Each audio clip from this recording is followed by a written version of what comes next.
Good afternoon, everyone. Welcome.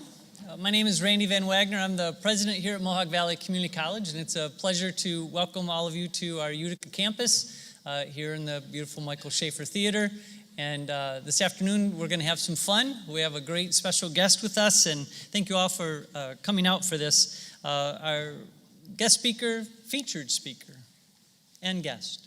Melinda Karp. She founded Phase 2 Advisory after nearly 20 years conducting research on education reform and working with colleges across the country. She is a nationally recognized expert on smoothing students' transitions to college and supporting them once they arrive. Prior to founding Phase 2, Melinda was the assistant director at the Community College Research Center Teachers College at Columbia University. At CCRC, she led a portfolio of studies focused on community college and high school reform. Melinda was also responsible for building CCRC's internal functions, including managing professional development, strategic planning, and external relations. Melinda is regularly asked to write, speak, and comment on education reform at professional meetings, in the media, and in academic forums. She has partnered with foundations to develop grant-making strategies and state leaders on policy recommendations, and has worked with individual colleges and reform-oriented learning communities across the country to apply research findings to transformational reform processes. Melinda holds a BS in Human Development and Family Studies from Cornell University, an MA in Sociology and Education from Teachers College, Columbia University, and a PhD in Sociology and Education from Columbia University. She has served on the board of the Brooklyn Kindergarten Society since 2009 and currently chairs its governance committee. She's a wonderful friend to SUNY and a great colleague. Please join me in welcoming Dr. Melinda Karp.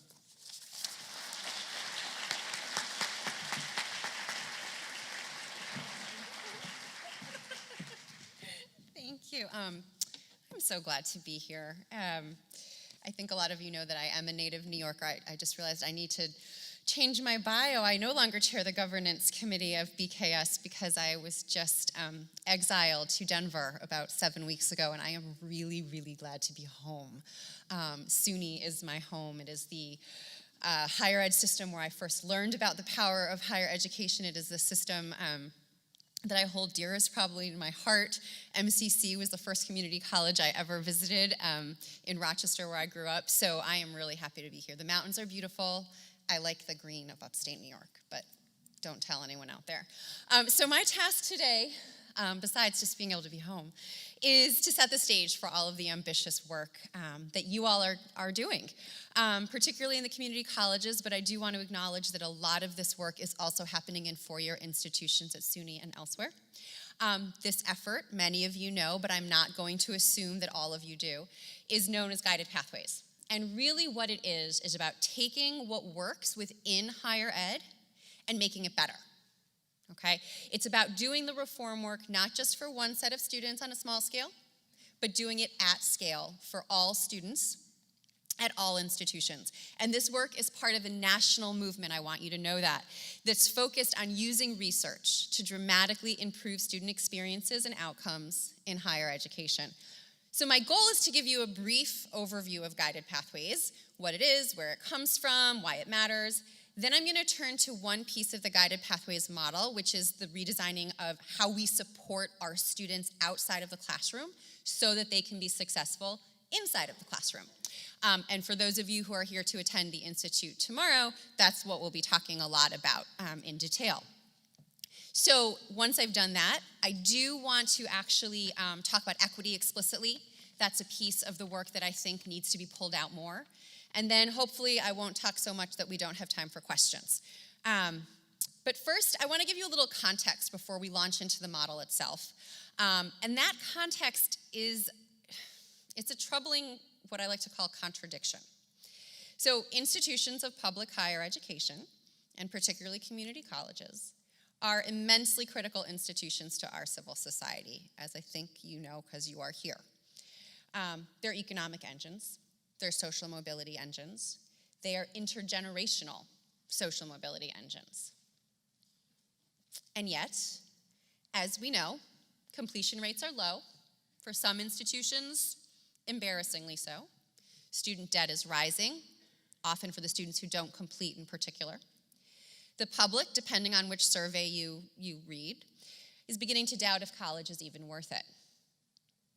And yet, when I talk to students, especially in community colleges, I hear over and over again the potential that access to higher education has. How much it means to them individually, how much it means to them and their families, how much it means to their communities, and how transformative higher education is when it does what it is supposed to do. And the data support that. You know that. Excuse me. So there's this paradox in higher ed. Community colleges in particular work really, really well for some students. But at the macro level, when we look at completion rates, they work less well. This is really frustrating because we've known for quite a while that community colleges aren't functioning as well as they could, and a lot of really smart people, like those in the room, have put a lot of time, effort, and heartache into trying to improve them. And yet we see this. So these are iPads graduation rates. We can quibble over drinks, whether or not we should be using iPads. We can quibble over whether or not we should be using transfer. If we did include transfer, the line would go up a little bit, but the slopes probably wouldn't change a ton. This is a lot of students who are not completing, however you define it. And what I find particularly disheartening and what really motivates a lot of the guided pathways work is that this arrow in 2004 is the founding of Achieving the Dream, which many of you probably know was motivated because nobody really liked the flat completion rates, and people started really putting a lot of time and effort into figuring out how to improve them. So this is when we started really focusing on completion, shifting from access to completion, and they're still relatively flat. This only goes through 11, but it doesn't change much, and that breaks my heart. So how do we confront this? What do we do to leverage the good things that have happened since 2004, 2003, to make sure that more students meet their goals? How do we make sure that this line goes up so that we're not losing so many students before graduation or transfer? And how do we make sense of the fact that we are working, excuse my language, our butts off, and completion rates don't seem to be moving? Well, one way is to rethink how colleges are actually serving today's students in 2018. To understand, to unpack why that line was staying flat and figure out how to take the good stuff and make it bigger and better. So this is the guided pathways approach. It comes from the work of CCRC, which, as you heard, is my former employer. And I do need to sort of acknowledge that the next few slides are really from CCRC's work, and I need to acknowledge that it's from them, not just me. The story behind Guided Pathways, just so you know, is the work of a lot of partners, but about 15 years after CCRC's founding, our director at the time, Tom Bailey, who I'm so proud to say is now the president of Teachers College, along with two of our senior researchers, Shauna Jaggers and Davis Jenkins, started trying to make sense of this paradox that I just described. And they did that in partnership with some of the other senior researchers and partners around the country. So I'm going to use the word we, even though they wrote the book. So we wondered, why are we seeing all of these successful programs? Why are we seeing Achieving the Dream? Why are we seeing all this reform energy, but no real change in success? Why did that line, that graph, look the way it did? So we saw no problem in terms of enthusiasm, dedication, skill of faculty and staff in the community college sector. Instead, when we looked across the 15 years of work that we had done, we realized that the challenge was in how colleges themselves are set up. And that insight lay the foundation for their 2015 book, Redesigning America's Community Colleges. I'm sure all of you have been forced to read it. I will say it is quite readable if you haven't, but I don't get royalties, so don't worry about it if you choose not to. Essentially, they lay out the guided pathways model. And again, this is, for those of you who don't want to read it, this is the Cliff's Notes version. Essentially, what they noticed was that when we look across all of the research, colleges have been set up in what they called the cafeteria approach. self-service. It's like a buffet. And it was done that way for a really good reason, which was when community colleges were founded in the 60s and 70s, the goal was access, low-cost access in particular, to make sure that populations of students who hadn't been able to go to college before could do so. So it made a lot of sense to have a whole smorgasbord of curricular choices, of program options, of support services. The emphasis on low-cost enrollment meant that there was a whole array at most institutions of disconnected courses, programs, and services that ultimately students were expected to navigate all on their own. So you can think of it like when you go to the cafeteria. There's lots to choose from. Sometimes you can put together a healthy meal, and sometimes you end up with 4 desserts. So the problem is, now we know that asking students, or frankly anyone really, to navigate all sorts of options without any guidance, without any help, is counterproductive. And so we've created a system that doesn't make sense for students and actually doesn't make sense for faculty and staff. We often will go out into the field, and some of you may have done this exercise, and we will ask staff and faculty to figure out how to get to graduation. And I have literally been in a room with people with PhDs who will raise their hand and say, I drop out, I can't do it. If the system is so complicated that the so-called experts can't navigate it, there might be something wrong with the system. So the students themselves end up totally lost. As you know, they take courses that don't necessarily transfer or don't lead to the major they're interested in. They have to retake classes. Sometimes they get mad, and sometimes they also give up. So we could, and we kind of implicitly have in the past, said to students, well, you know what, figure it out. Like, you're here, figure it out. And maybe you shouldn't be here if you can't figure it out.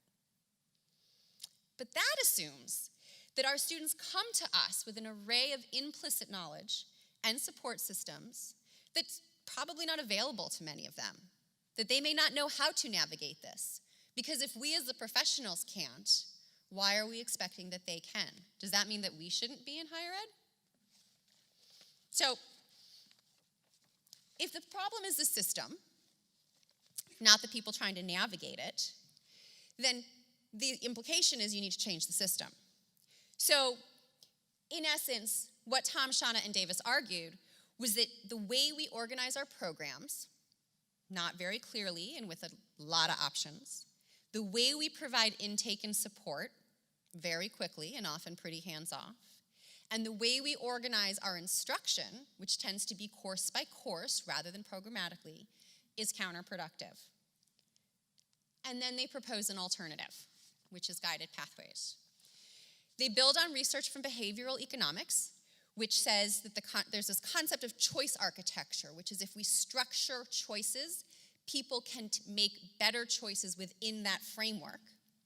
And so they argue that within the college, if we create more coherence, if we structure options, and basically create fewer chances for students to make mistakes, not like the learning kind of mistake, but just the mistakes of, I thought I was taking a course that transfers, but it didn't kind of mistake, then we are likely to increase engagement, persistence, and hopefully learning.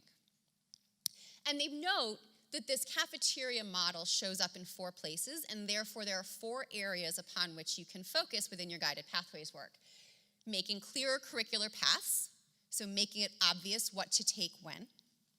Helping students get on a path so they know what their options are and what the pros and cons of different choices may be.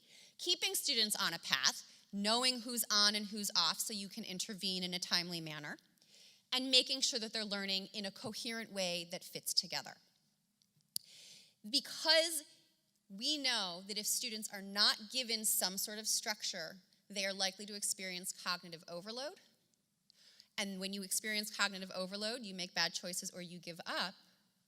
We reduce the number of choices and we give help along the way for the choices that still need to be made in order to keep students on a path to completion. The other fundamental argument that Tom, Shauna, and Davis made is that these reforms have to be in place for all students, not just some. So we have to focus on institutional redesign rather than lots of little programs and pilots that touch a couple of students. Because what they realized was that the previous reform efforts, achieving the dream, launching new initiatives for 100 students, trying lots of things, was essentially a cafeteria model of reform. We were doing really excellent things for really small numbers of students, and in the aggregate, it wasn't adding up. So you have to shift the entire structure. You have to rebuild the plane while you're flying it. I apologize, because this is hard, and I'm not going to lie.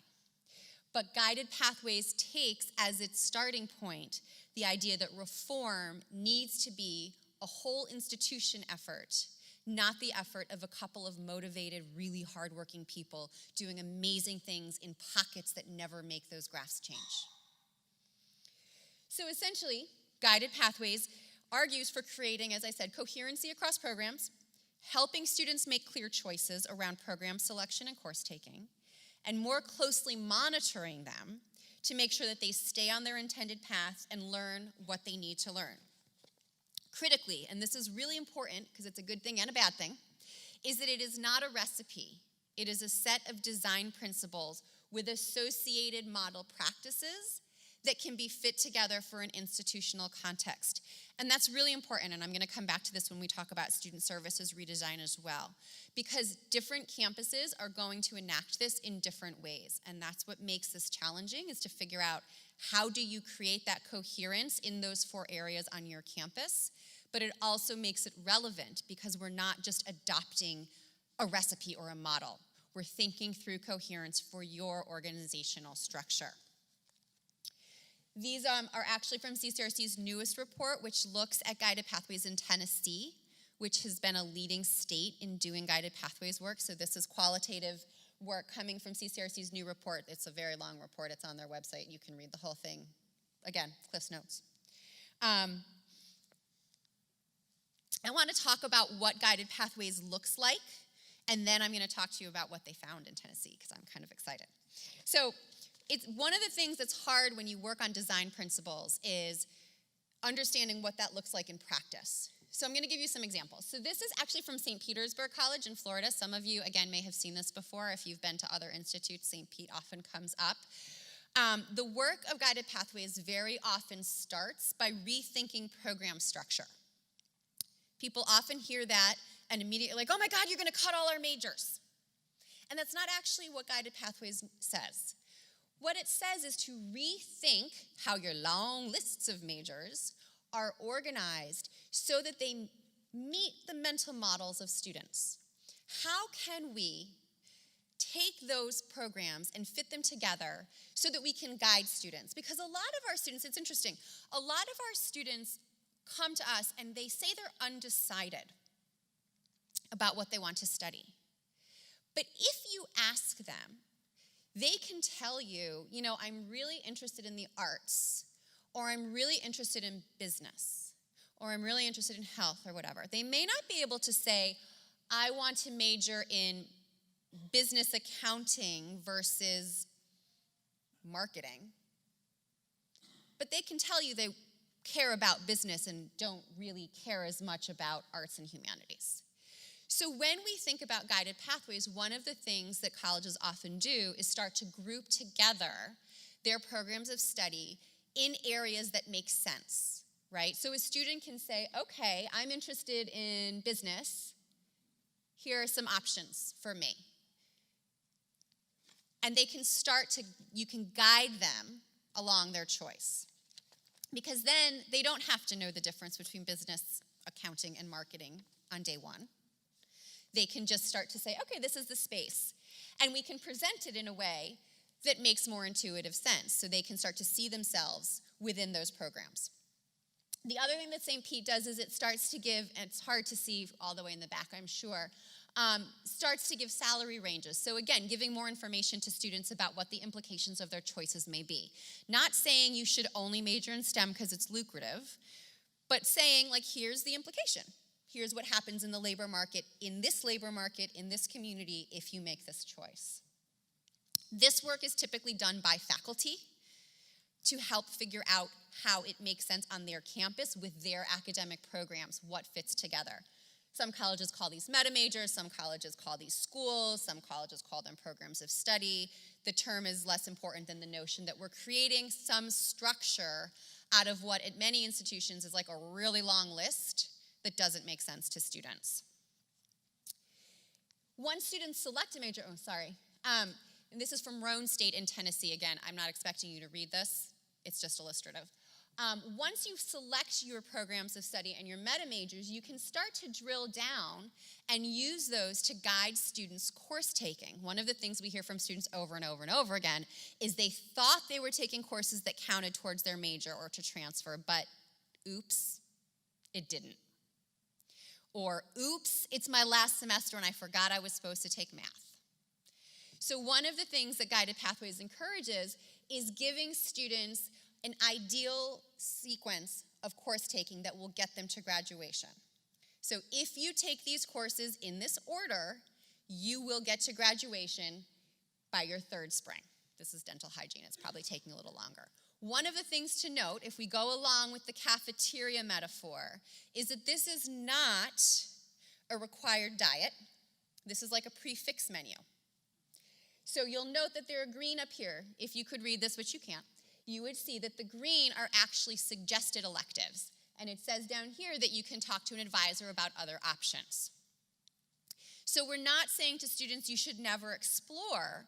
What we're saying is if you don't know, here's a good place to start. Just like when you go to a restaurant, the prefix menu is super helpful for knowing what the chef thinks is good, but if you don't like it, you can always order off of the a la carte menu. So it's the same idea here, right? So the meta major sort of guides students to a broad smattering of courses, and once they pick their program, they're able to start drilling down into this sequence of courses that helps them make sure that they are on track to graduation in a timely manner. And so you can see you can do this in all sorts of things. This is for elementary education, same idea. The other thing it does, I won't belabor this, is it embeds other activities, like you should go see a mentor.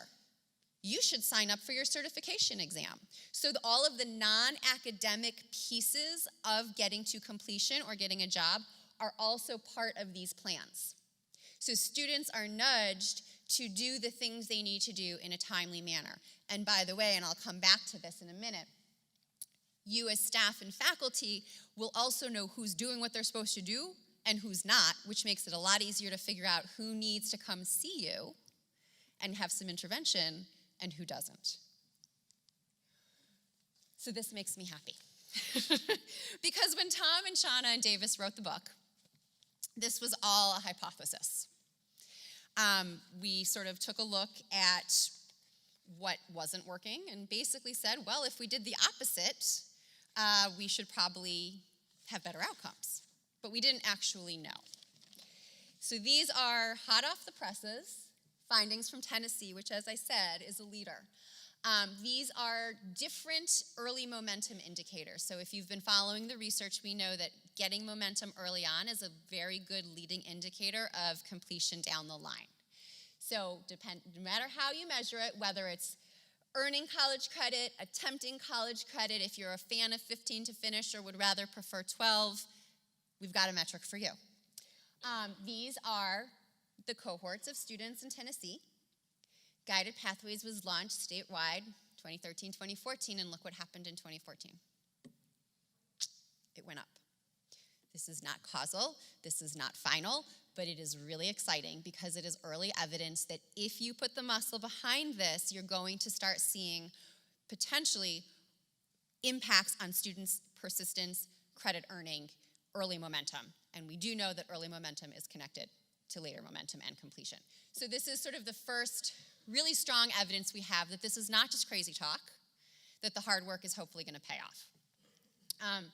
So I want to turn now to student support and student services, which is a part of the Guided Pathways model. And hopefully by the time I get to the slide that directly shows you why, you will have figured it out on your own. This is the part of the work that is most near and dear to my heart. When I started studying community colleges, Student services was often an afterthought. It was the first thing that was chopped when budgets were tight. And in the intervening decade and a half or so, we've started to realize that, gee, if we pay attention to outside of the classroom, maybe inside of the classroom will improve as well. So I'm so gratified whenever I get to talk about this. Student services, to put it bluntly, epitomize the cafeteria style. I'm just getting to know my new community college in Denver, so I'll blame them for a second because they're not here to defend themselves. This is what a typical website for student services looks like on most college campuses. There is a ton here, and I don't know what half of it is. There's a first-year experience program. There's a student government association. There's a care team. There's a food pantry. There's dining. There's an urban mail initiative. There is so much here. But I need to know how to find this website, and I need to know where to go, and I need to know when. And some of you have heard me tell this story now probably 2 or 3 times, but I'm going to tell it again because it epitomizes why this work is so important. So a long time ago, over a decade ago, we were doing one of our first studies trying to understand why students did or did not persist in college. We were looking at 2 urban colleges in the Northeast.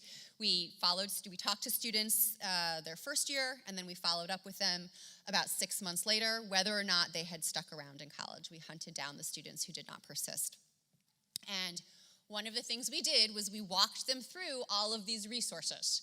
Tell me, have you heard of the first year experience course? Have you heard of an advisor? If so, where did you hear about it? Did you meet with them? The usual thing you do when you do research. And there was a student, and I always call him Jose because I don't remember his name because it was a long time ago, and we blinded his name anyway because it was research. And he was nice and funny and a first-generation student and an immigrant, and his mom, I think, cleaned houses, and he had come from a local high school, and he was sort of your prototypical, really cool, really awesome community college student who in his second semester wasn't doing as well as he wanted to be doing. And I walked him through all of these things, and he looked at me and he said, it's my fault I'm not doing well. The college has all these resources, and I didn't use them, so it's my fault. And it kind of broke my heart, but on the surface, okay, maybe. Yeah, you probably should have gone to tutoring. And then we looked at the data. And we very quickly realized that all of the students who fit his profile, first generation, student of color, et cetera, tended not to use student services. And the students who came from more advantaged backgrounds, who had connections on campus, who knew where to go, did use the services. And the students who didn't use the services were less successful than the students who did. And it was like, oh, you're blaming yourself, but we're back to this thing of we've got a broken system. Is it really your fault, or is it this? Because I got to tell you, I don't know when I'm supposed to go to tutoring versus the writing center. And I have a PhD. So how we would expect a first-generation student to figure that out, and also, by the way, be willing to go and walk into this weird office, which is usually in the corner somewhere, and be like, hey, I need help. I don't really feel confident about myself as a student, and here I am telling you I'm not confident. It actually doesn't make sense. And it has stuck with me because that's how he felt. And I have talked to students over and over and over again in the intervening decade who feel this way when they look at the different student services that are offered by our campuses. They know they're there, they know they should use them, and they can't quite figure it out.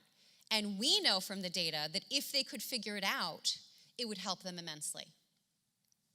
So, that started research that I led, that other colleagues led, and essentially what we found, as I said, was that student services are a cafeteria model. We have set up a robust, pretty awesome set of supports for students on community colleges. We've got advising, we've got counseling, we've got career coaching, we've got dev ed, we've got, now thank goodness, food pantries, we've got it all. But our students can't figure it out because transfers over there, careers over there, the advisors are over there with, at peak registration lines that go up to 7 hours at some campuses.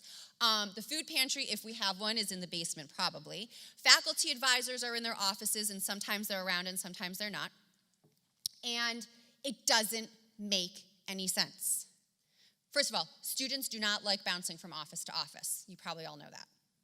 They really hate it, and they really hate having to retell their life story over and over again. But the other thing that doesn't make sense to them is those functions aren't separate. Like, career transfer and academic planning in a student's mind are actually all the same thing. How do I figure out what I want to do, and how do I get there? And so they don't understand why they have to talk to 3 different people in 3 different parts of campus to get one thing, which is, I need a plan to get me from point A to point B. So we've fragmented our services in a way that, by the way, makes a lot of sense from an efficiency point of view. And let's acknowledge the need for efficiency on the student services side of the house, because we're a little understaffed and a little under-resourced. So it makes sense from an efficiency point of view, but it does not make sense from a student's point of view. The other thing that we've done is we've focused on giving students information. Again, because we're a little under-resourced, we're like, if we just give you a list of all these services, you'll know who to go to when you need help. Except, as my example just illustrated, and as you probably know, there's no guarantee that by the time a student needs a given service, they even remember that it exists, let alone know how to access it. And the final thing that we do in the cafeteria model is we do what we inoculate.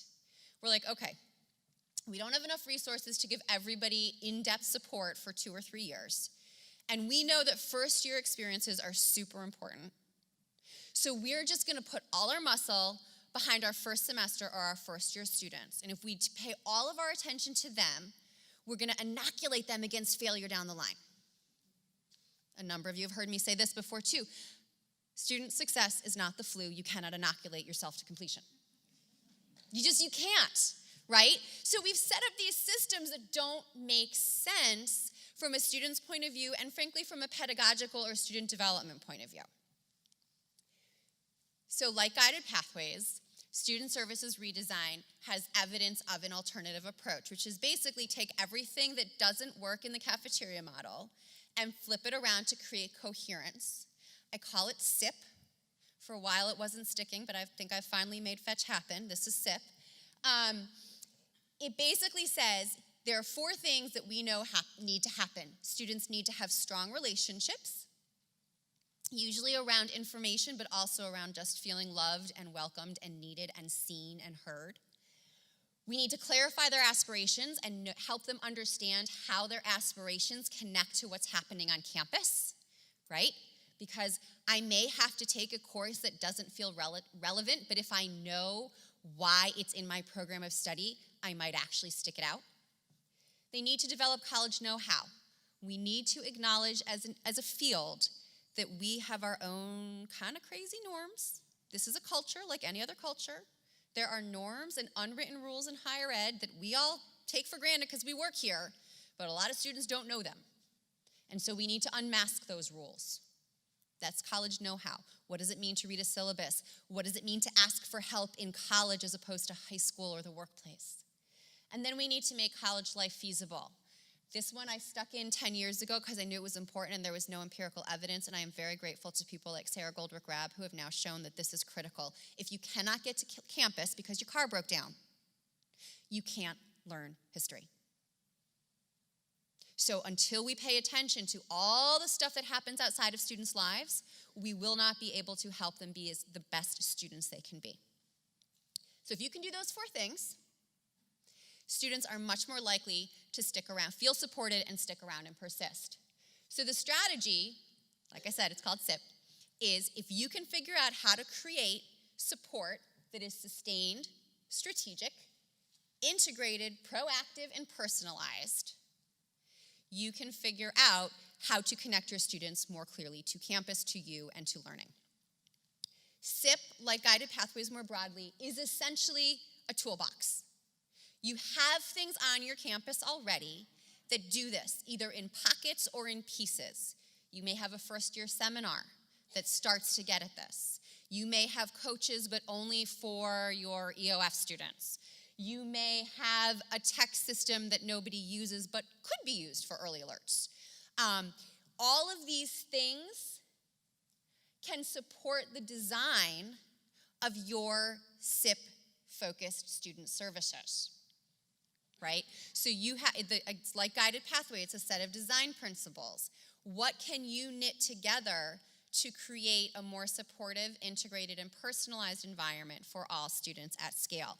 Also, you probably have programs that do this, but for like 200 to 300 students. And the question is, in a resource-constrained environment, how do we do that for everyone? And I would argue that this set of design principles essentially says take what you have and redeploy those resources. So if right now all of your advisors meet with every single student but only for 10 minutes, maybe there's a way for them to meet with fewer students but longer because they're only meeting with the students who need personal engagement. So it's not necessarily demanding that you hire 1,000 new advisors, although that would be great, always in favor of more people, but the reality is you're probably not going to. So the question is, how do you take these design principles and redeploy the resources you already have at hand so that students are getting the support that they need when they need it, not when they don't? So like Guided Pathways, when I started this, we had no evidence, but now we do. So these are 4 different randomized control studies, all of which apply SIP principles in different ways. This one is the one everyone talks about, CUNY's ASAP program, which is super intensive, 2 years, mentoring every couple weeks, or advising every couple weeks. This is a replication on the west coast of ASAP. Inside Track is coaching, remote coaching actually, mostly emails and texts. And Stay the Course is using MSWs to provide support. So all of these programs take those SIP principles and apply them differently, like I said. These are all randomized control trials. They all go all the way to completion, and they all have statistically significant impact. That's, to me, really exciting because it implies that, again, these design principles are impactful, and it doesn't mean that you need to have a recipe. It means figuring out how to do this on your campus can make a difference for your students. Because remember, every single one of these is a student. Randomized control trials, we like those in research. Hopefully, you've already figured this out, but just in case, these 2 things actually go together, Guided Pathways and student services. If the 4 pillars of Guided Pathways include helping students get on a path and keeping them on a path, that's student services redesign. So one of the things that happens when I make this talk is people start to freak out about right now. Because they're like, oh my God, my president said we have to do Guided Pathways, and now you're telling me I have to redesign student services too, and like I can't do that much. It's all the same. It's all one and the same. They fit together. And in fact, they reinforce each other.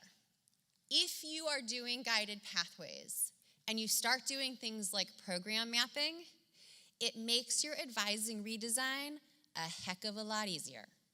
Because in the old cafeteria paradigm, we didn't really know who was on or off track because students had so many choices. They could have been taking lots of courses because they were making mistakes, or they were taking lots of courses because that's what they wanted.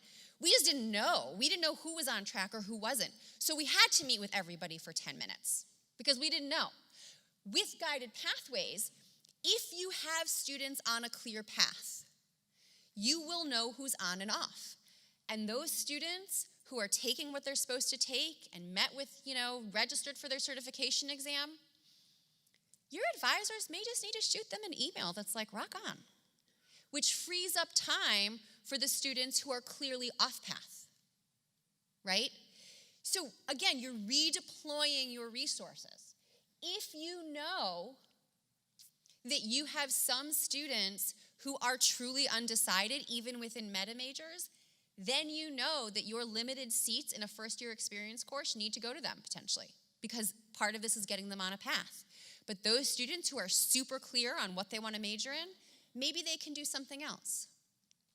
You can connect faculty advising and student services because maybe you can connect your meta majors and your support staff. So your support staff no longer need to be experts in all 822 majors you offer. They can just be expert in the business program.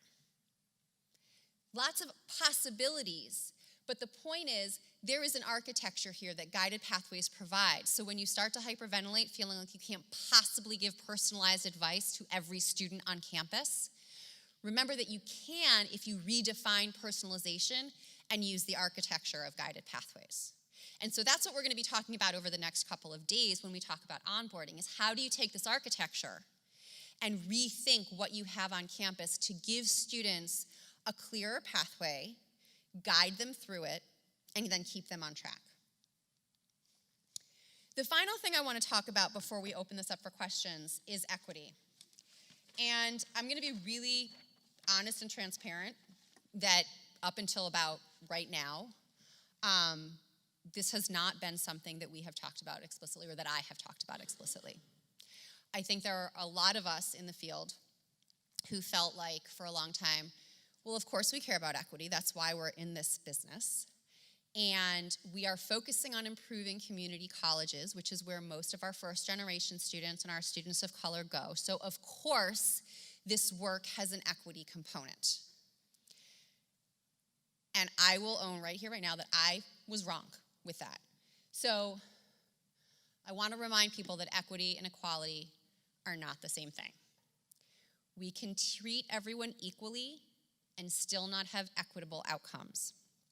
And so as we redesign our colleges around anything, SIP, Guided Pathways, we need to keep that in mind, because if we redesign equally for everyone, but that doesn't change the gaps in achievement, we won't really have achieved what, at least for me, is the overarching project, which is to make sure that everyone has the same opportunity to achieve at high levels. So that really exciting data from Tennessee that I showed you before, it's still really exciting, but this is another graph from CCRC's report. This is just one of the early momentum metrics disaggregated by race. These are black students in purple. I'm going to read this for you in case you can't see it. Hispanic are in red. The aggregate is gray, and white students are turquoise. The graph before was true. Overall, early momentum went up. However, when we disaggregate, you'll note that the slopes are pretty much about the same across demographic groups, which means that equity did not improve. The rising tide went up. It lifted all boats, but it didn't water equalizes itself, but you get my point. We did not create equity here. I'm not okay with this. And I don't think the folks at CCRC are, and I don't think anyone else is either. And so I need to point this out in a really deliberate way. There is a risk as we go forward with this work that we redesign our colleges in ways that maybe improve outcomes in the aggregate, but are not intentional about being equitable. And that will undermine some of this project. Students don't come to us in a vacuum, right? They don't experience our structures in a vacuum. And I'll say this for advising and student services, but it's true in the classroom. It's true when they look at a set of meta majors. They bring all sorts of things to that. Guided Pathways tries to overcome some of that. For example, overcoming some of the social capital and cultural capital questions by reducing the need for students to have that pre-existing capital. But that doesn't mean that it overcomes everything. So our students come to us with their racial and ethnic experiences intertwined with how they engage with everyone on campus and all the materials we produce. Their past school experiences, insecurity, being told that they don't belong, that they're not college material, that comes to campus. We did a study right before I left CCRC looking at ambiguity tolerance, which is essentially whether or not you're okay with things being unclear. Students, and this was in a Guided Pathways context, many students really liked Guided Pathways because they liked that it was clear, but some students did not like the materials that were being produced because the way they interacted with uncertainty made the materials not resonate with them. So the exact same materials felt different to different students. My point is, students don't leave this behind. And if we don't redesign, keeping in mind that everyone comes with different experiences, then we're just gonna keep reproducing inequality, even if overall we're doing a better job. I came across for another project recently, the value statement from the Sacramento City Unified School District out in California. They have a new superintendent who is laser focused on closing equity gaps. This is their values statement, and I thought it was really powerful because much of what we're doing in Guided Pathways is redesigning structures.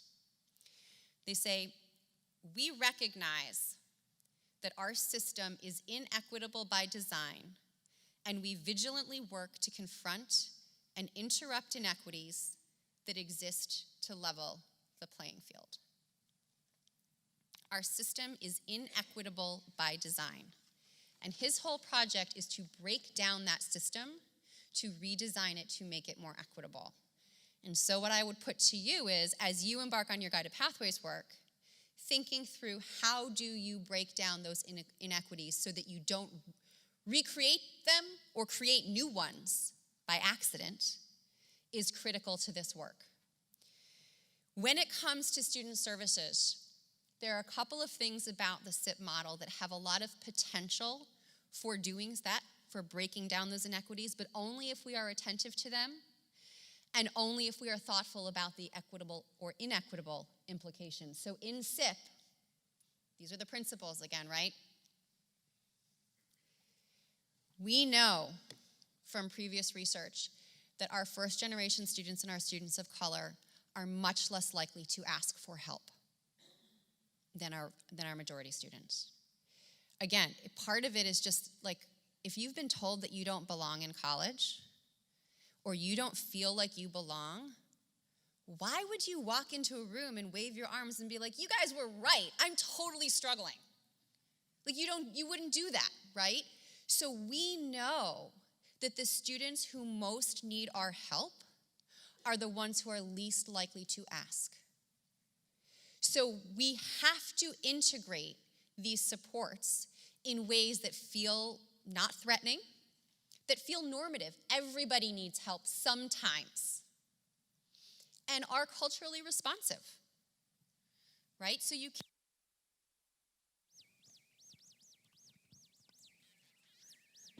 I talk loud. I'm from Brooklyn. I can talk loud. Are we back? Okay. I'm almost done. We don't like equity? Yeah. Okay.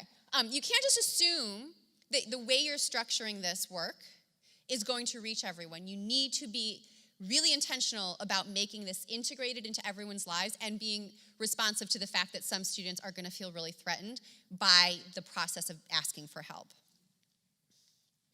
And personalized, the idea that not everyone needs the same thing at the same time.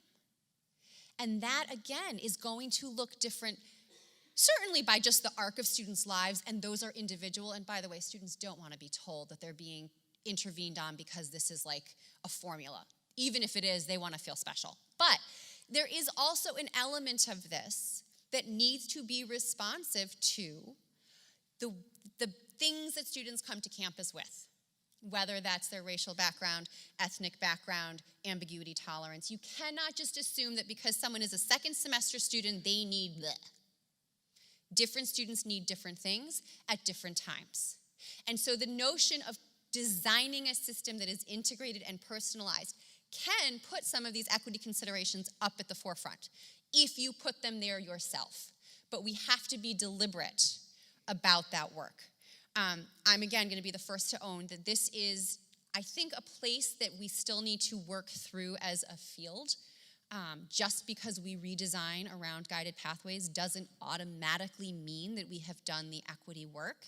And so I am looking forward to learning along with you all, because that has been a place that I think, I need to learn as well. But there are structures here that can work in equity's favor, but if we're not careful, we won't get there. So I'm going to stop there. and open it up for questions. I think we have time. I took my watch off. But happy to open up for questions, and I also am looking forward to talking to everyone tomorrow, or dinner, whatever it is, and thank you for your time and for letting me come home.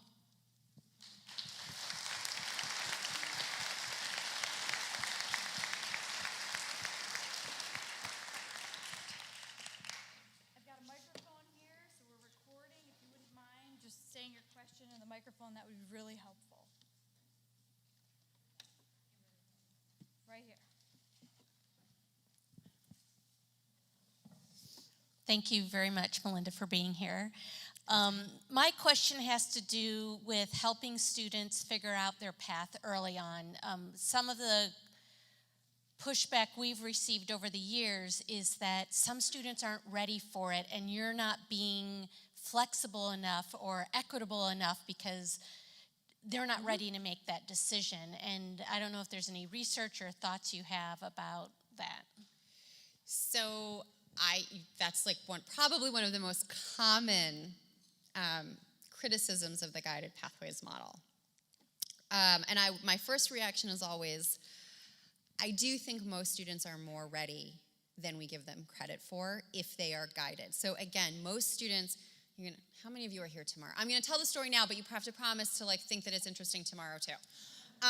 So the example that I always give when I am pushed back on this is a student I interviewed in Chicago, which was another early guided pathways institution, who on paper he was undecided. He was so not undecided when I talked to him. His problem was he had been homeless, and he knew he wanted to run a nonprofit because he had been immensely helped and his life had been changed by a nonprofit. He did not know if he should be a business major, because to run a nonprofit you need business, or a human services major, because running a nonprofit is human services. He wasn't undecided. He needed someone to help him figure that out. And I think, having interviewed many, many students in the course of my career, there are more students like him than students who are like, what? I don't have any idea. Most students do.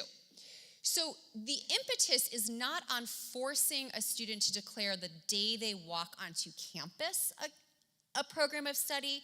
The idea of guided pathways is to say to those students, okay, we are going to help you figure out, should you be a business major or a human services major? You're really interested in these two sections. Where's my St. Pete? We're going to go all the way back to St. Pete. Two sections of the St. Pete color wheel. Let's figure out which of these you really want to be in. So we're not shutting off options. We're helping students make those choices, because the reality is, if we don't, students will take courses. They will use up their aid eligibility. They will pay money. They will forego lost wages while they figure it out. And honestly, that's a really privileged thing for us to be able to say. Just spend another semester spending some money while you figure it out. No big deal. It's a really big deal. So that's my pushback, is you can say we're forcing them, but we're not talking about 7-year-olds. We're talking about people who, with guidance, can figure it out. We're not locking folks in, but we're giving them the structure, the choice architecture, to make choices that will work for their goals with the support that they deserve, so that they don't waste time and money that they don't have. The other thing that I'll point out, and then I won't get off my soapbox because that's why I'm here, but I'll stop talking about this particular soapbox, is many institutions, if you have a lot of discomfort, or your faculty does, because this often comes from faculty, let's call a spade a spade. If your faculty has a lot of discomfort around this, what some institutions have done is they've taken this notion of a meta major a little bit further. And they've done the hard work of figuring out, within a given meta major, what are the courses that pretty much everybody takes. So pretty much everybody in technology takes, the same 6 classes. I made that up. Your faculty can do the work. And those are the classes that you have your first year or first semester students take. So basically what you're saying is you just have to know you like technology. And you can take these 6 classes and maybe take an elective while you figure it out. and you're not losing any credit. So that way you're sort of structuring in some of that experimentation without asking students to just spend time and money that they don't have taking random classes that may or may not transfer. Because as long as they stay in a technology-related something, their classes are likely to count. So that's a tactical answer as opposed to the philosophical one I started with.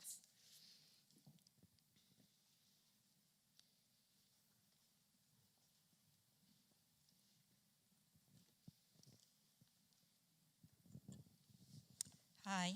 You mentioned one of the colleges was trying to identify inequities that were built into the system. Mm-hmm. Do you have any examples of things they identified and maybe things they changed? Yep, so that's actually a K-12 district in California, that's Sacramento City, and they are laser focused on data. So they drill down into what's happening. The examples that I've heard when the superintendent speaks is they drill down for their English language learners. And this is California, where there are A through G graduation requirements for K-12. For those of you who haven't heard about California's requirements, you basically have to take certain classes to be eligible to apply to the Cal State and CU system, or UC systems. And so they were looking at data. How many ELL students are able to take those courses? How long are ELL students staying in ELL courses? How many ELL students have the opportunity to take or are taking A through G requirements? Drilling really fine-grained and then saying, okay, these numbers are not acceptable. Why are so few students who are ELL able to take an A through G requirement? And what are we going to do to change it? And so then they put in a policy that was like, okay, we need to reassess. I can't remember the exact policy, but it was something to the effect of, we are going to make a goal that within X number of semesters or years, this many students are going to be moved out of ELL, and here's how we're going to structure that so that we can up our numbers, because we think it's just immoral that students are 7 years after coming to us still in ELL programs and not taking it.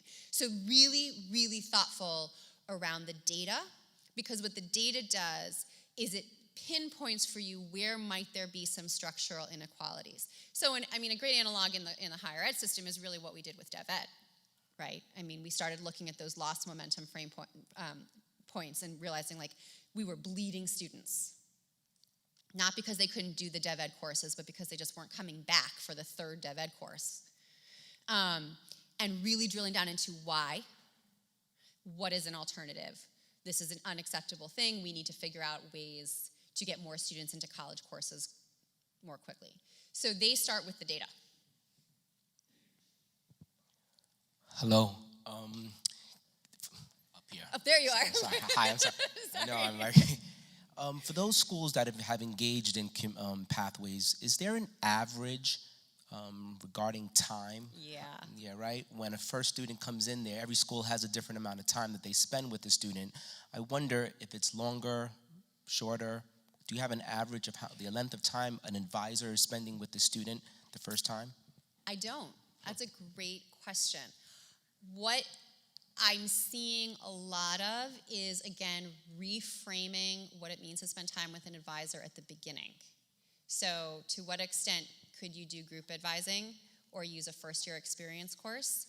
So do you need to have that standard, everyone meets with the advisor 2 days before class starts, and that's when you get lines that are 7 hours long? But I have not actually seen those numbers. That's an interesting question. Yep. The other thing a lot of colleges do is they have students come back. So they do the quick one to get you scheduled, and then students have to come back. The caution with that, of course, is not every student wants to come back.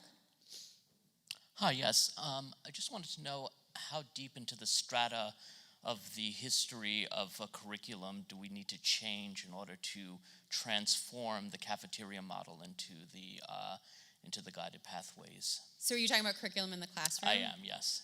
So I think all of us would agree that the curricular part is the least well developed of the model. Okay. Much of this, it focuses on the structures of the college. It's funny, I was talking to Davis Jenkins after he sent the Tennessee slides, and I said, Davis, the equity stuff, what's your take on this?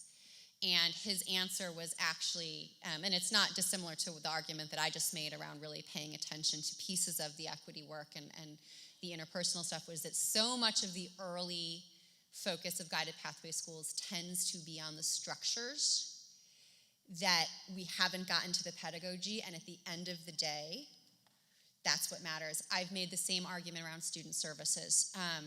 I don't have the slide here. I can't remember if I have it tomorrow, but essentially the argument goes, reform is three things: changing your structures, changing your pedagogy or your behaviors, in advising, it is a pedagogy too, by the way, and changing the norms. If you only change structures, whether that's in the classroom or on the student services side, you'll get a little bump, but you won't get the real one. So I think, I argue in the student services side, we have to pay attention to the pedagogy of student support, and I don't think you would get any pushback that at some point we have got to get to the pedagogy in the classroom if we're going to make this really stick. So how do you contend with individuals who have very territorial views of pedagogy and are reluctant to move in this particular direction? I don't know. I've never met someone like that before. Gee. So this, and to be perfectly frank, I think this is why so much of the work has started outside of the classroom, is because that is a place for all sorts of historical and traditional reasons. Faculty hold it very dear. We can talk about for better or for worse, but that's a really hard place to touch, and so we're going to fix some other things and hopefully get there. So I will tell you, I don't have an answer, but I'm going to tell another story about a college that I love, and hopefully some of you will replicate this. So Bronx Community College in CUNY, it's one of the most, it is historically the most disadvantaged of the CUNY institutions. It's in the South Bronx. And they traditionally have some faculty members who haven't wanted to change. They've done a lot of things, but one of the things that they started about 5 years ago was through their Center for Teaching and Learning. They've started essentially a first-year, almost residency for their new faculty, where the new tenure-track faculty, I believe, get a course buyout to work with the Center for Teaching and Learning. They are trained in student-centered pedagogy. They are required to teach the college's first-year seminar, which I won't talk about right now, but is my favorite thing ever, and it's applied. It's like the coolest first-year seminar on the planet. But it is really a way to get the faculty to learn about student-centered and applied pedagogy. As a result, because they are a relatively large college, they have a relatively large number of new faculty every year. So after about 3 or 4 years, guess what they had? They had a cohort of tenure-track faculty who all sort of were down with new and improved pedagogy. And as the others got outnumbered, some of the resistance, now there are other things happening on campus that have made this a little bit harder, but in theory, what has happened is the norms have started to shift, and the older, cranky people may not be as loud. So, I don't know how it's going at Bronx because it's been about a year or two since I visited, but it is a super intriguing approach that I invite you all to try and then let me come study.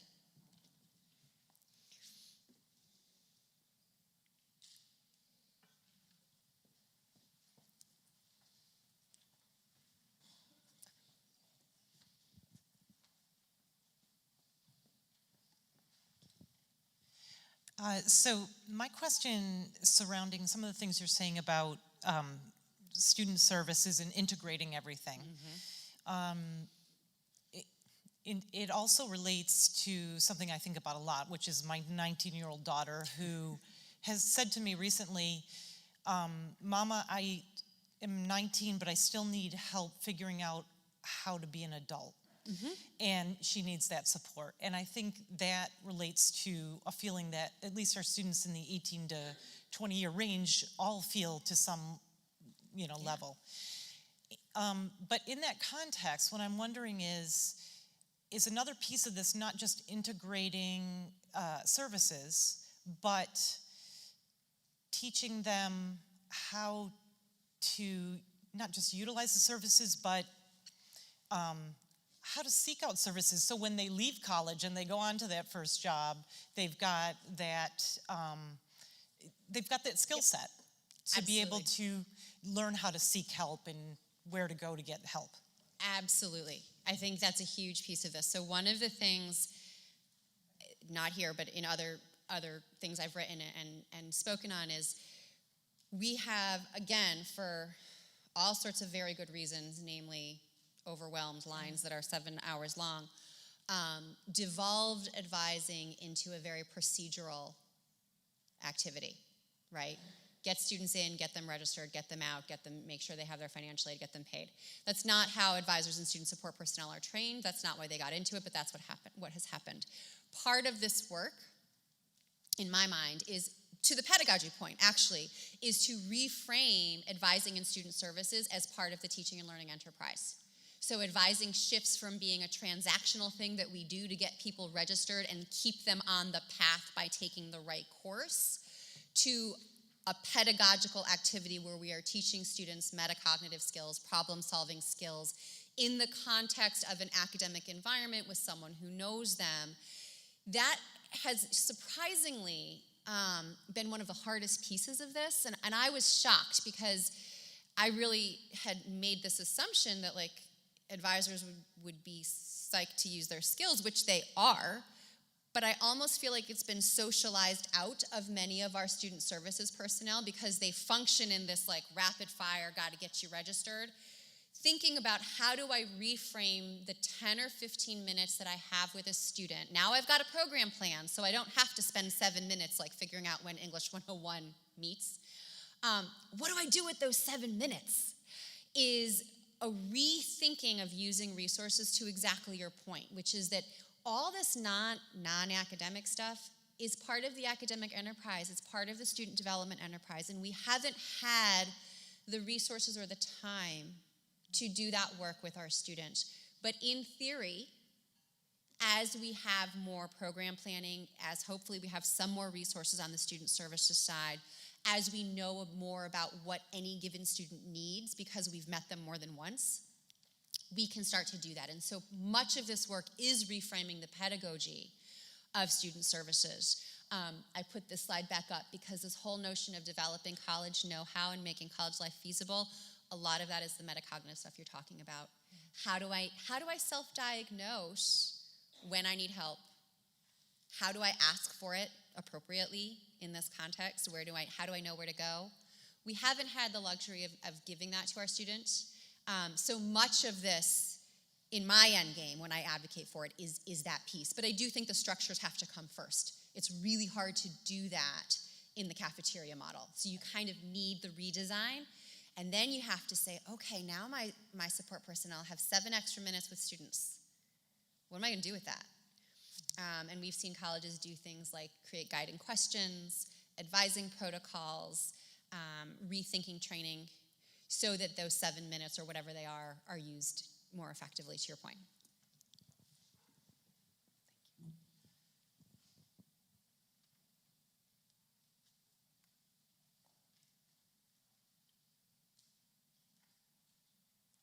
This is your chance. All right. Oh, that'd be great. Thanks. I'm getting my steps in.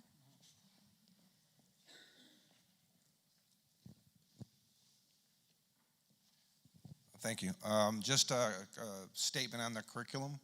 A reminder that we do currently have $4 million from New York State for OER development.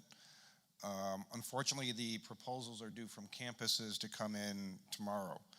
But I mean, it would be really interesting to think about as you start to think about this and it really starts to bubble up next year.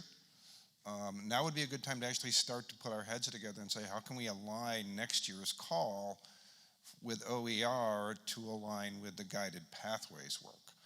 So we kind of can double dip on some of the PIF funding and the state dollars. So I think that's something we can work through with Johanna and her team and her office and really start to think about, how can we really start to go into the deep dive on that piece? Because obviously it's going to be critical, and if no one else has been able to solve that nut, we do have some funds available to help us do that.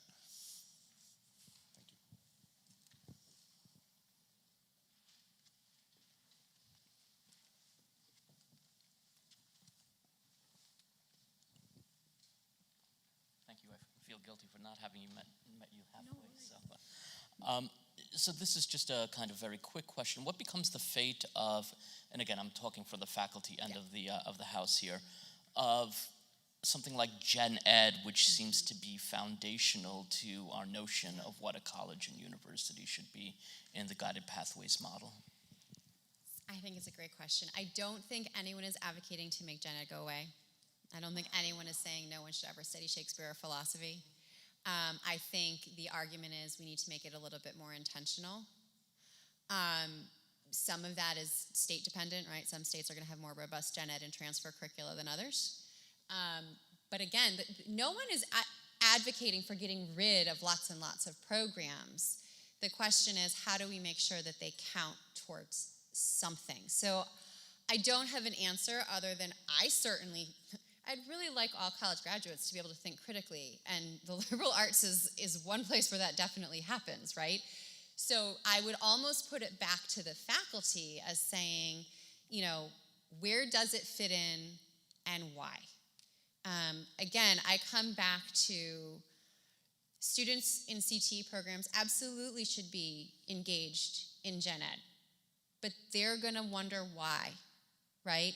And I think often faculty's first reaction is like, well, they should just love it because it's beautiful. And my answer to that is, again, like, that's really lovely, but we need to do a better job making the case.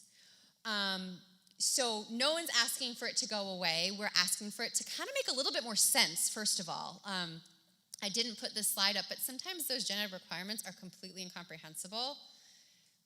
And once it makes sense, let's also make the case for why it is relevant to where students want to go. Hopefully they will then come to see the beauty of it. But I think to assume that we know from research that if students don't understand why what they're doing on campus is relevant to where they want to go, they're not going to put up with it.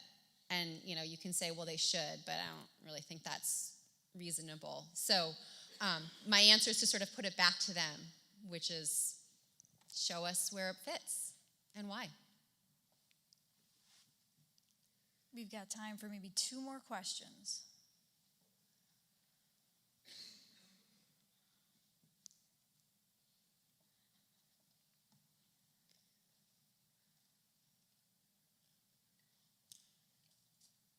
Anybody? All right. So the slide that showed the rising tide in Tennessee. The fun one or the sad one? The sad one. I'm still a little bit in mourning. Yeah, join the club. Because each of the elements, when we talk about kind of the fundamental elements of the guided pathways model, when you talk about them individually, over and over it says, this element helps restore equity. When you do this with students, it helps the students who've been underserved more than the students who've been served. How can all that be true and have us look at this? Give me hope. Well, that's what I asked Davis. And I think it comes back to the pedagogy. I mean, I'm struggling with it too, and that's what I said. This is a new part of my speech. It is new for me, and I don't have an answer other than I think the first assumption that we made was that if we fixed community colleges structurally, those structural changes would be enough to address equity. And that assumption may not have been correct because the structures are still being applied equally, right? And so when Davis and I were talking about this, and it's why I am focusing on the pedagogy when I'm talking about SIP, I'm talking about being really thoughtful about how you personalize and integrate this work, is we've got to drill down to how those structures are enacted at the one-on-one and individual level. I mean, you can imagine, I'll beat up on big data for a second because that's another thing I do on a regular basis. I don't have to imagine, I know it exists. There are data systems that are part of these, that are structural changes. We're going to use predictive analytic algorithms. We're going to use an algorithm that tells you students like you are really successful in yada yada class, so maybe you should major in that. That is a structural change that is aligned with the guided pathways model. It's not equitable because guess what those historic algorithms tend to do if you are not careful? They're going to tell all your dev ed students and all your students of color that students like them weren't successful in STEM, so maybe they shouldn't be a STEM major. I'm not making that up. That happens. So I think the answer, I hope, I'm with you, I really hope the answer is in our attention to structures, which was maybe, well, let's call it step 1 or step 1A. We started rethinking the structures that weren't working for all students, but now we have got to drill down to those structures and processes that are really equity-minded. What does this mean for my subgroups? We cannot treat everyone the same. We cannot assume that because we fixed our programs of study, all of our students are going to experience that in the same way. And so as we move into phase 2, step 2, perhaps we need to be much more attentive and learn together about what that really looks like. And I think there are a lot of us who are really puzzled and sad too. But that's what Davis and I came down to, which is that in our focus on structure, we were not really thinking about being equity-minded in a one-to-one or a procedural level, and that's where the work has to happen. One last question. All right.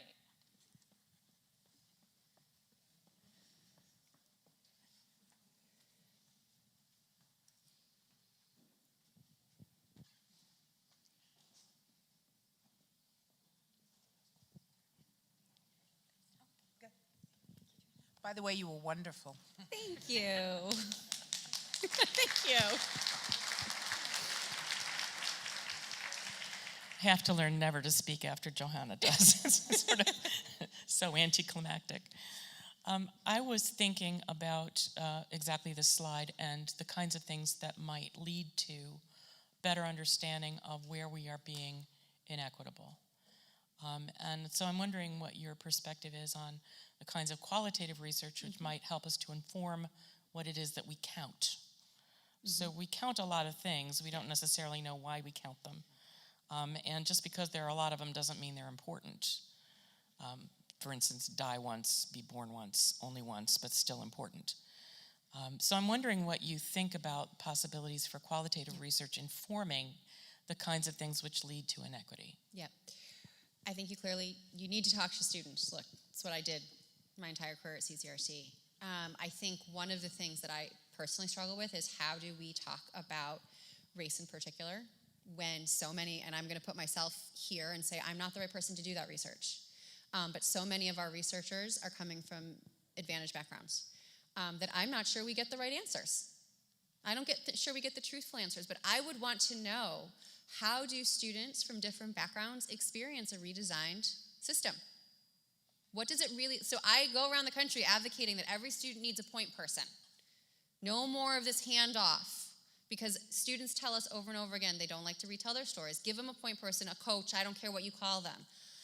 Honestly, what if a lot of our coaches are doing things that are feel really awful to our students of color? We need to know that, and I'm not the person to answer that. I don't know that most IR staff are right now. So those are the kinds of questions I would want to know.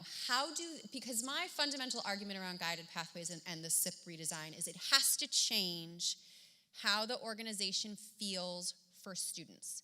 Students tell us they don't like how our colleges feel. They feel disconnected, they feel confused, they feel frustrated, they use lots of negative words. So fundamentally, if you change structures but you don't change what students experience and how they feel, we're not going to see super big bumps. But what I don't know, and what I think you really need to find out, is how do the students on your campus, the students of color, the ELL students, the working parents, whatever subgroup you're most concerned with on your campus, because your data will tell you that, how do they feel authentically? I don't know that we have that right now. But that would be my first answer to you, is to talk to the students and figure out a way to do it in a way that they will tell you the truth. Because I feel like they probably tell me like 80 to 85% of the truth.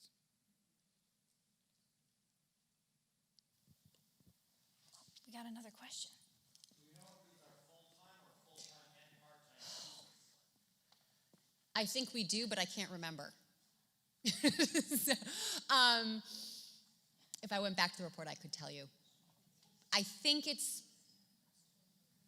both. I think it's a full cohort. It's first time ever in college, so I do believe it's both, but I don't want to be 100% certain of that without double checking. And the reason I say that is because if you look back at the other one, this one, let me just double check oops.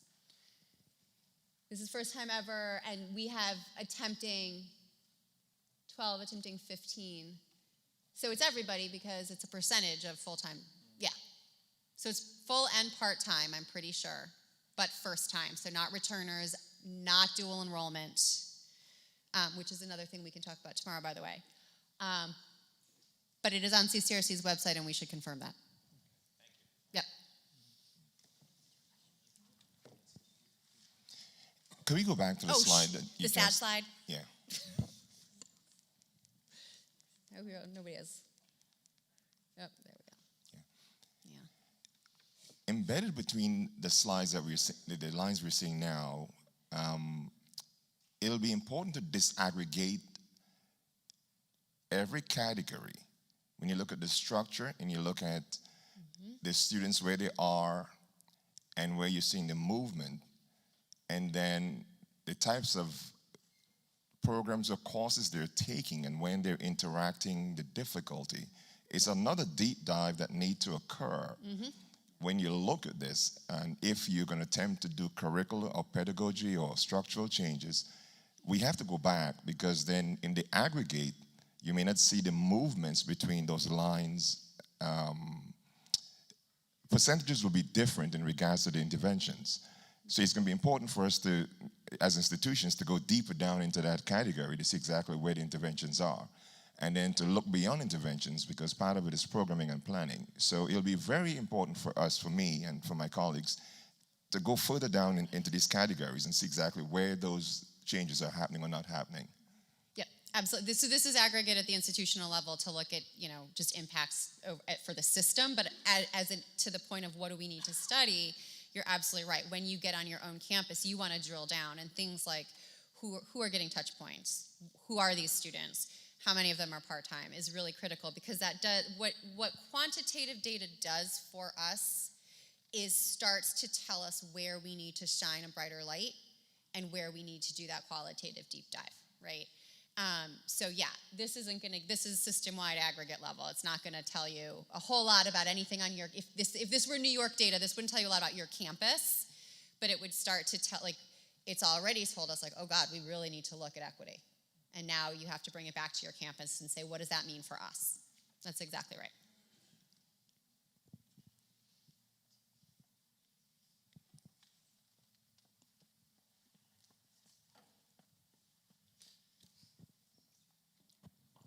Hi. So pertaining to this, but also pertaining to one of the other slides, it seems to me that a big part of the inequity that we see here has to do with some of the high schools that our students come from, specifically at MCC, and looking at the Rochester City School District and the number of students that come from there, and the rate with which those students are placed into Dev Ed. And I saw on one of your other slides, you mentioned perhaps dual enrollment stuff being a way to kind of bridge that gap from high school. I'm wondering if there's any other kind of bridge programs, dual enrollment programs, things like that with urban high schools that you've seen that might help us close that equity gap a little bit. Yeah, and so thank you for not just ending with, well, they come to us underprepared, because I was going to have to get on another soapbox, and it's getting late in the day. There are a lot of strategies. The reality is that part of what Guided Pathways is trying to do is acknowledge that the students who come to us are the students who come to us. That's why we're here. So you can't just say, well, they should have been better prepared. And so how do we make what people often call a student-ready college? I love dual enrollment. wrote my dissertation on it. We'll talk about it tomorrow when we talk about onboarding. It is one strategy. I would actually caution you all not to go the way of my new state and let Dev Ed in. I think dual enrollment is special because it is authentically college.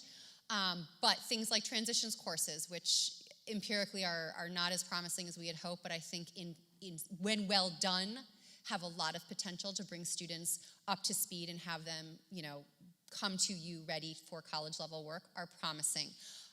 Talking to your districts about those non-academic norms. I mean, a lot of the challenge students come to is academic, right? But a lot of why students are unsuccessful in college has to do, again, with things like, what's the syllabus? I ask for help differently in college than in high school. To say you need to work harder to a college student actually is fundamentally different than saying you need to work harder to a high school student. What working harder looks like is different. Teaching all of that to your high school students means that they're coming ready to sort of live in your world. So bridge programs, dual enrollment, working more with your faculty in your feeder districts, all have a lot of potential. But I think the other interesting thing is the multiple measures work that's coming out of CCRC, and I didn't put it up here, but assessment and placement, those new findings, I know it was a long slog for you guys in SUNY, but they are impressive. And part of that is because they take into account students' metacognitive skills. Students who did well in high school, they did their homework, they came to class. Those things matter in college too. So rethinking what college ready means, the math faculty will all throw things at me now, may also be part of this equation.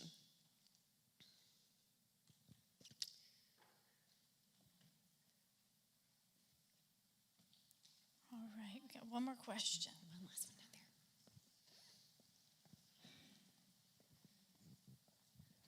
there. Hi. Of the schools that have guided pathways, are you finding that there's an increase in employer relations and internships and job placement? I have not seen that. In theory, yes. In practice, I have not seen those data. And my guess is not unlike some of the procedural pedagogical stuff that unfortunately comes later. People are super focused on mapping, and then they focus on student services redesign. The reality is we want to do it all at once, but this is, as you all know, a really heavy lift. So I would hope, but I haven't seen those data. All right, would you join me in thanking